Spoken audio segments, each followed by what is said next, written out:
In this modern era, change happens rapidly because of science and technology. Everything is made easier by artificial intelligence.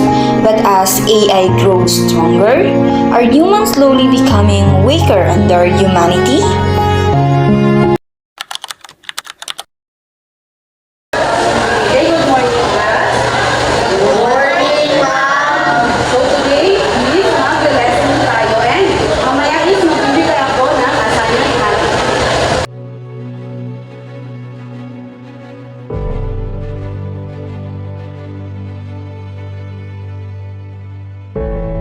Class, naiintindihan ang ating lesson ngayon?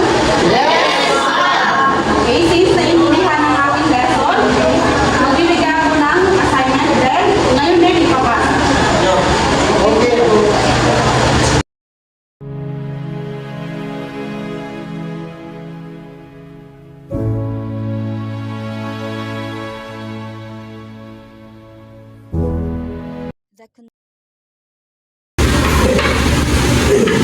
Search ka ng AI.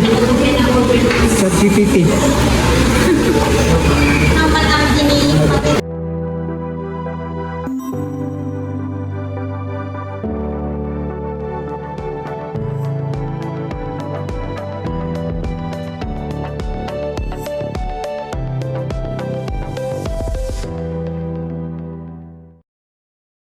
Gamitin natin si AI para mas mabilis natin matapos. Last time, pass your paper na.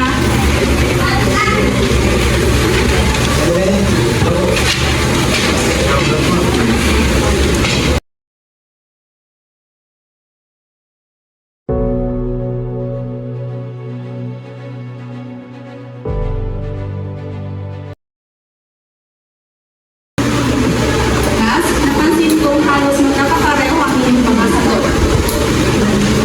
Galing ko kasi sa AI, ma'am. Ma'am, mas mabilis ko kasi. Isang click lang tapos na.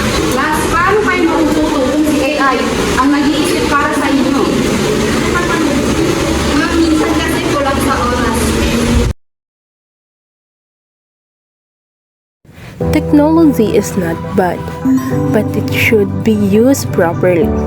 Education is not only about getting quick answers, it's also about shaping the mind and building character.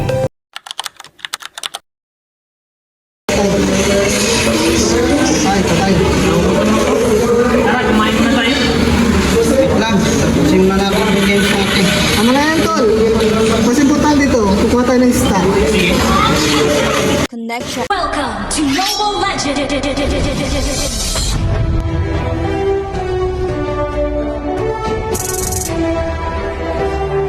Five seconds.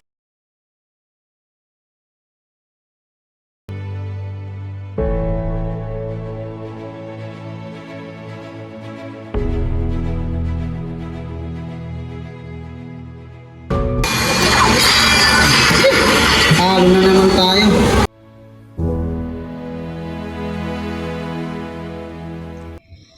Technology brings devices closer together, but sometimes it pushes hurt further apart.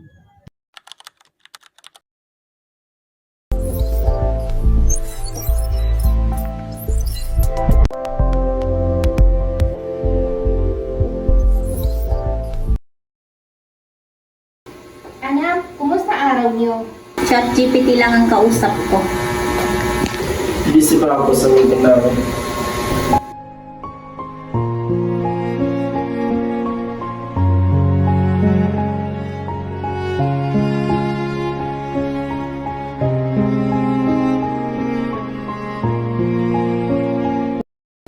Noon, pamilya ang nag-uusap, ngayon, cellphone na ang kausap.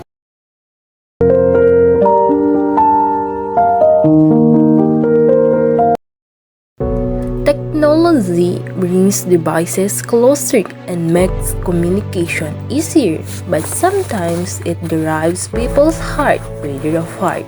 While connection become faster through gadgets and social media, genuine conversation, care, and personal relationships slowly fade.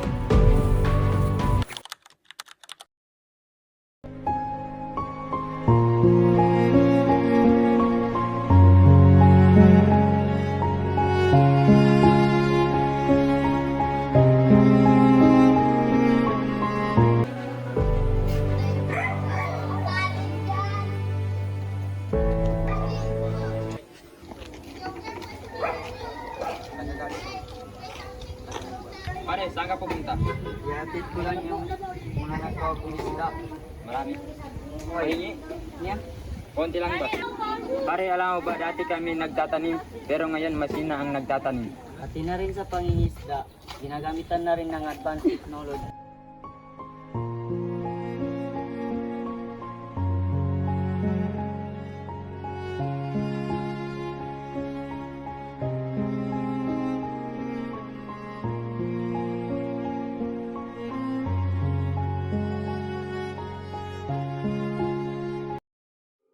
Kapag machine lahat, paano naman kami mga ordinaryong tao?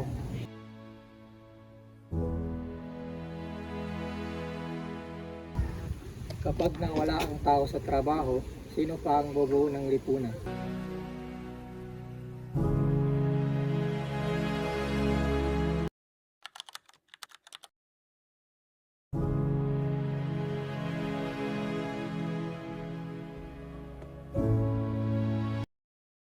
Ngayon, mag-meeting tayo para pag-usapan ang mga bagong teknolohiya. Pero kailangan nating sumabay sa modernisasyon. At malaki ang naitutulong ng AI sa transportasyon at infrastruktura. Nakakatulong din ito sa seguridad. Pero marami ring fake news at maling impormasyon online. At habang dumadami ang teknolohiya, dumarami din ang problema. Kaya dapat may tamang paggamit at disiplina.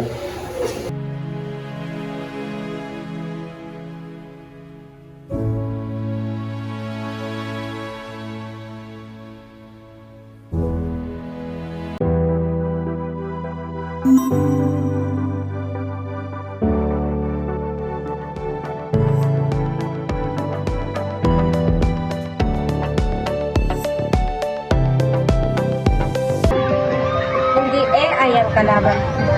Kundi ang maling paggamit nito. Malasakit pa rin ang kailangan. Kailangan pa rin ang sipag ng tao.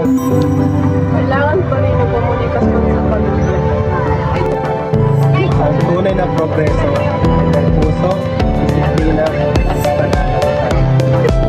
Science gives power, technology gives speed, but society will remain strong only if humans still hold in the heart, conscience, and direction.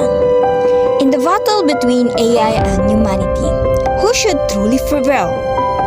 Machines can never defeat a heart that knows how to love, understand, and remain human. Artificial intelligence can make life easier, faster, and more convenient, but it should never replace human love, care, and connection.